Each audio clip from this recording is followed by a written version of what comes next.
Je me baladais sur un forum automobile et un participant indiquait que la puissance administrative indiquée sur la carte grise de son véhicule électrique était largement inférieure comparativement à la puissance annoncée par le constructeur de la voiture. Du coup, je regarde la carte grise de mon Kia Niro EV et je m'aperçois qu'effectivement, la puissance annoncée est de 50 kW, donc la case P2, alors que Kia annonce une puissance du véhicule de 150 kW. Est-ce qu'il y a arnaque sous rocher? Quelle est la puissance réelle de mon véhicule? C'est 50 kW ou c'est 150 kW?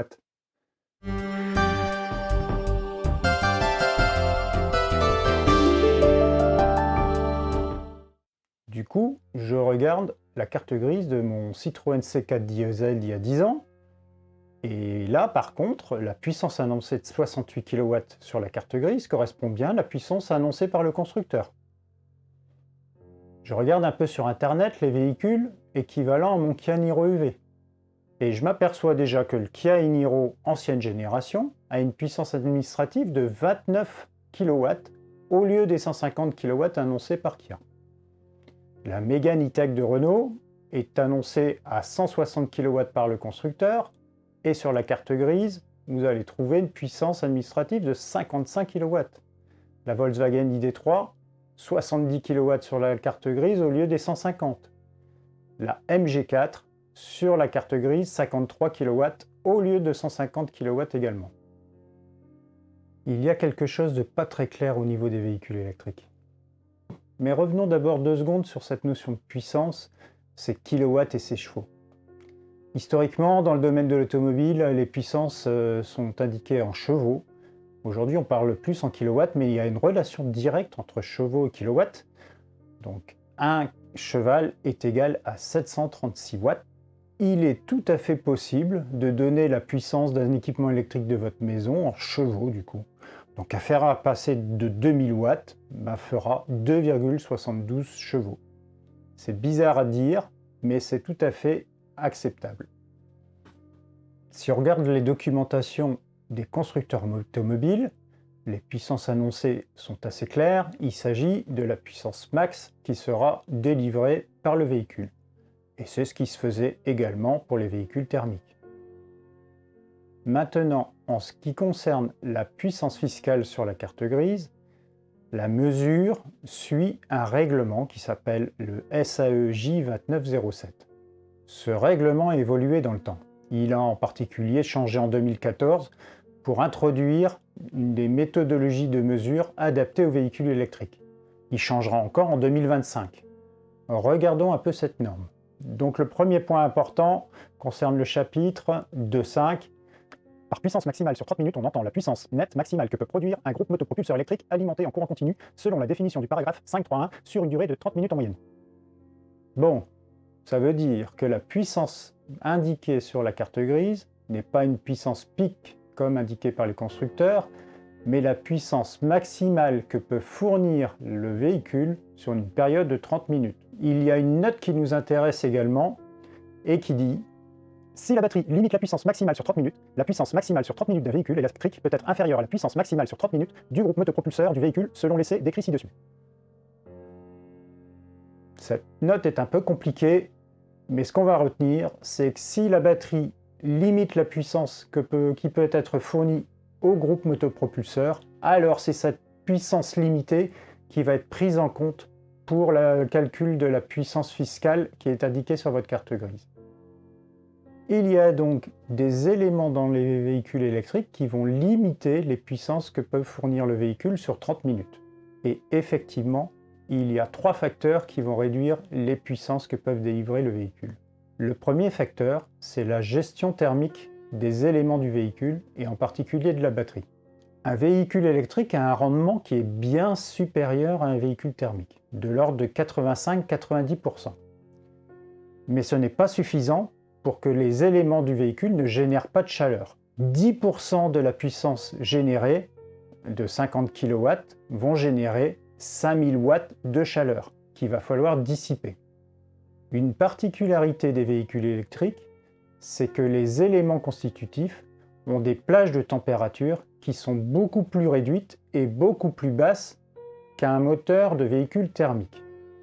En particulier, la batterie aura une plage de fonctionnement entre 20 et 40 degrés, suivant ce graphique, ce qui veut dire qu'il va falloir déployer des technologies pour rester dans cette plage de fonctionnement ou réduire la puissance qui va être fournie par la batterie.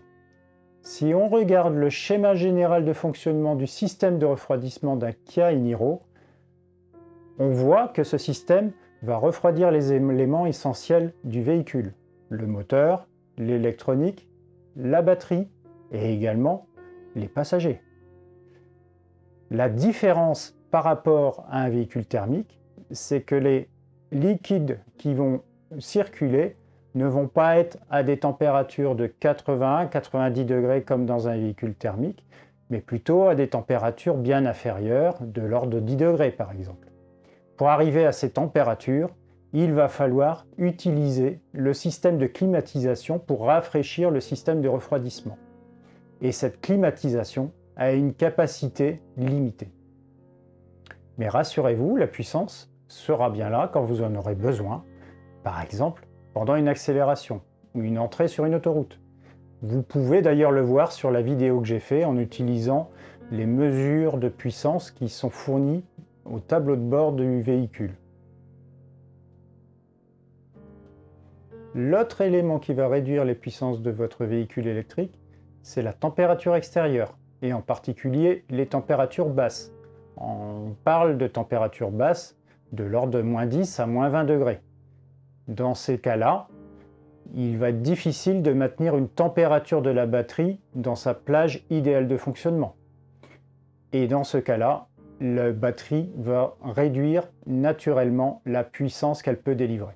Le troisième et dernier point, et non des moindres, ce sera la charge de la batterie. La puissance disponible du véhicule dépendra du niveau de charge de votre batterie. J'ai fait une mesure sur mon Kia Niro EV et voici ce que ça donne. Comme vous le voyez, la puissance de 150 kW est seulement disponible sur une charge entre, disons, 100 et 75%. En deçà d'une charge de 75%, les puissances disponibles vont plutôt être de l'ordre de 125 kW. Et à partir d'environ 25%, là, la puissance disponible va se réduire assez rapidement. Et c'est là qu'on va commencer à sentir justement que le véhicule a une capacité d'accélération qui se réduit. On va même descendre au point où la batterie est quasiment vide à des puissances de l'ordre de 60 kW. À peu près équivalent d'ailleurs à ce qu'on retrouve sur la carte grise du véhicule.